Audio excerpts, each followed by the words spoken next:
The dust swirled like a living thing, choking the air with the scent of baked earth and distant rain.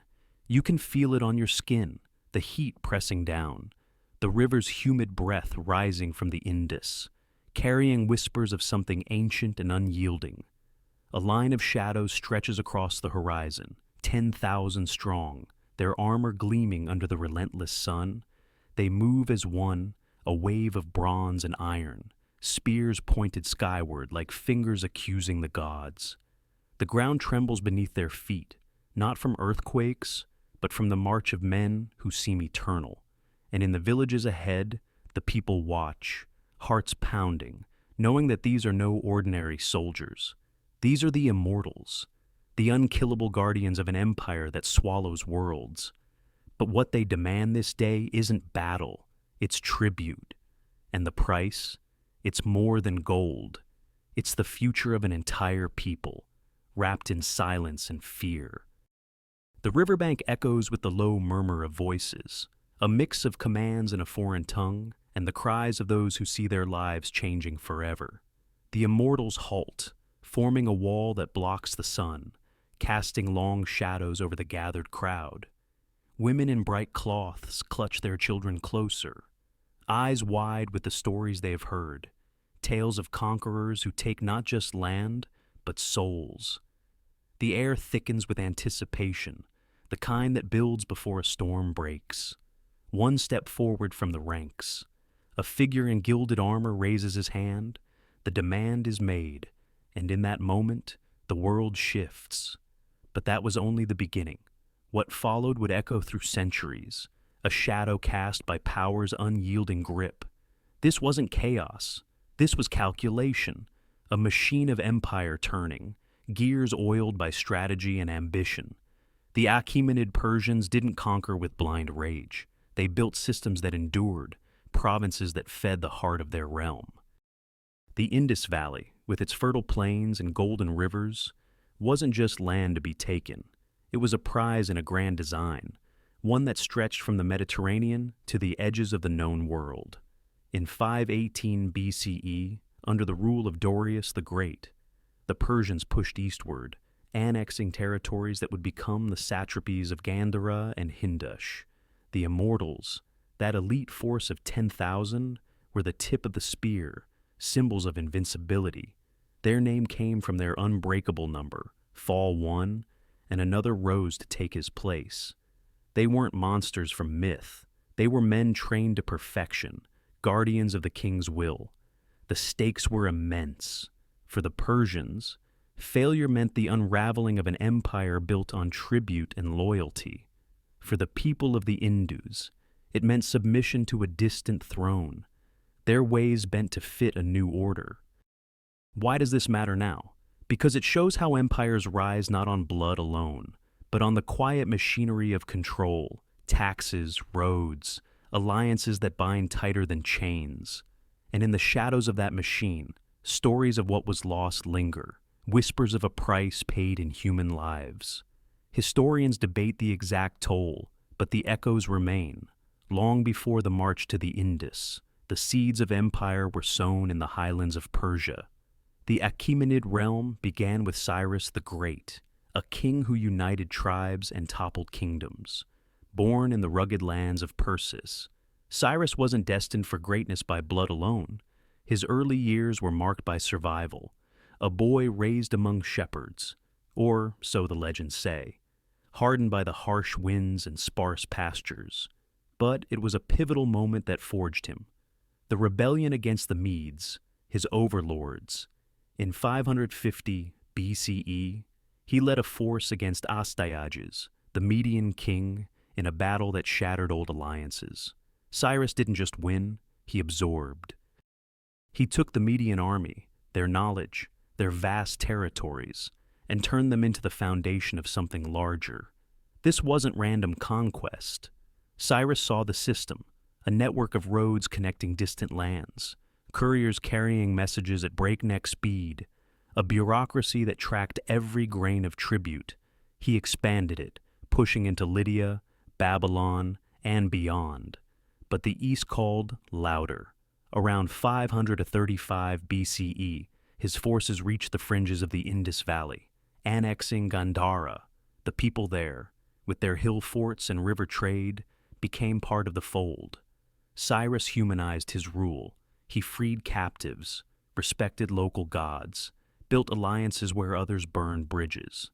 Yet trauma lingered, the loss of independence, the shift in power. It created a ripple that Darius would later ride. Darius, the architect, rose after chaos. In 522 BCE, the empire teetered when a usurper, Gaumata, seized the throne. Darius, a noble with royal blood, gathered allies and struck. The Behistun cliff bears witness, his inscription carved high, proclaiming victory over rebels. This turning point crystallized his vision, an empire not just held by force, but engineered for eternity. He reorganized satrapies, standardized coins, dug canals, and his eyes turned east, to the Indus, where gold dust flowed like water and the land promised riches. The campaign wasn't about destruction, it was about integration. But in the machine's shadow, the human cost mounted. The sun hung low over the Hindu Kush as the expedition began, shadows lengthening like omens. Gandhara's hills rolled out, a landscape of terraced fields and ancient stupas, where traders from afar bartered silk and spices. The air carried the scent of blooming lotuses from distant rivers, mingled with the metallic tang of armor. Darius's forces, led by his trusted generals, moved with precision, scouts ahead, supply trains trailing like a serpent's tail. At the heart were the Immortals, their apple-bearer spears a forest of menace. They weren't there for slaughter. They were the enforcers, the visible proof of power. Among the locals, a chieftain named Arjuna, his name lost to time, but let's give him one, stood watch from his hilltop fort, in his 40s, with scars from tribal skirmishes. He ruled a cluster of villages along the Kabul River. Life had been cycles of harvest and raid, alliances forged in marriage feasts. His people farmed rice and wheat, worshipped river spirits, traded with nomads from the steppes.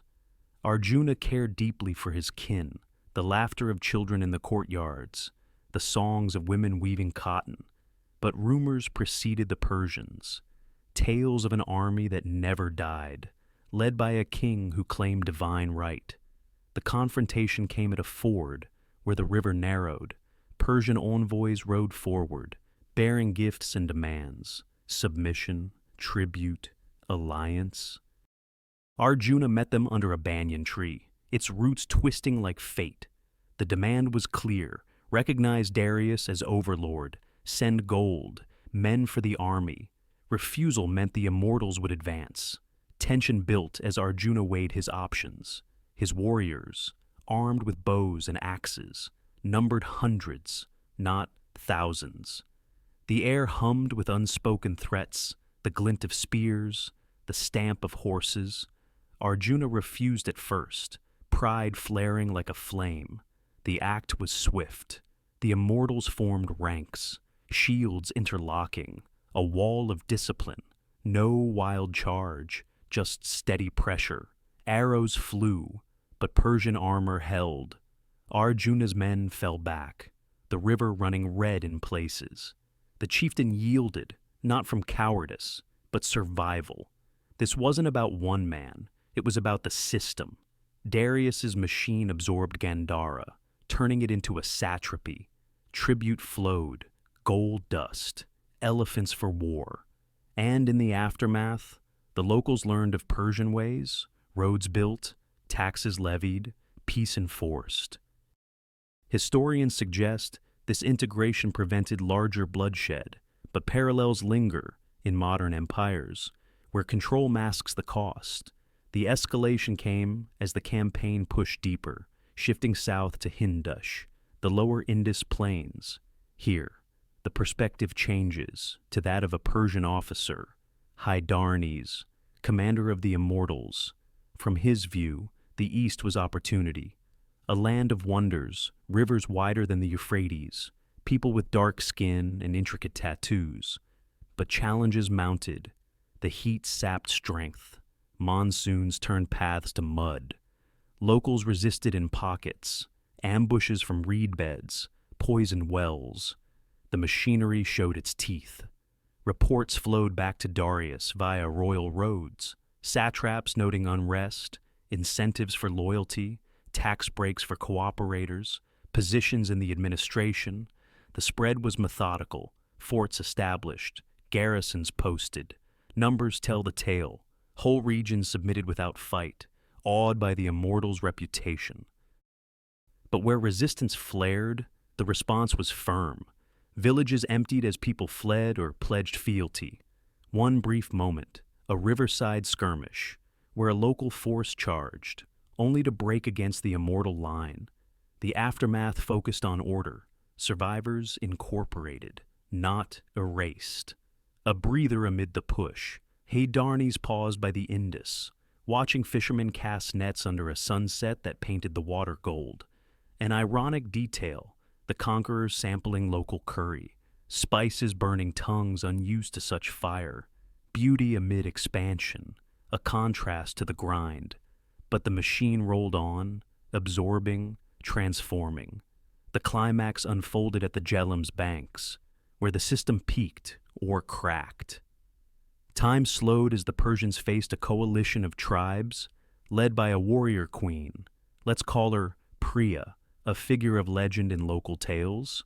In her 30s, she ruled from a fortified town, her people fierce defenders of their independence. The air thrummed with drums, elephants trumpeting in the distance. The Immortals advanced, a phalanx unbreakable, but the terrain favored ambush, thick jungles, hidden fords. The event implied horror, clashes in the mist, spears finding flesh, the river claiming the fallen, restraint in description, focus on the scale, tribes yielding one by one. The crack came when Priya, seeing the futility, negotiated terms. Overreach avoided. Darius's orders emphasized absorption, not annihilation. What broke was resistance, the old ways bending to the new. Transition to aftermath. Provinces secured, the machine intact.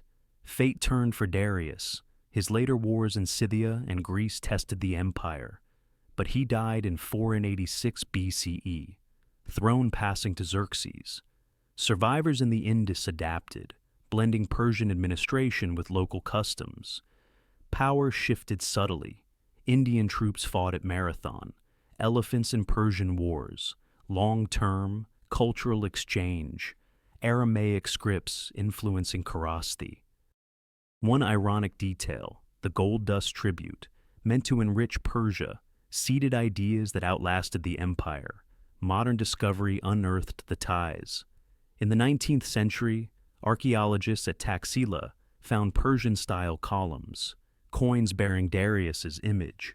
Henry Rawlinson deciphered the Behistun inscription in 1846, revealing the provinces. Excavations at Pier Mound showed Achaemenid layers, pottery, seals proving integration. A local scholar, Oral Stein, mapped routes in the 1920s, linking ancient paths. Why it matters. This teaches about power's reach, how systems endure through adaptation, not just force. Resistance sparks change. Human nature bends but doesn't break. A universal truth. Empires rise on the backs of the conquered, but legacies mingle, creating something new. Echo the start. The dust settles.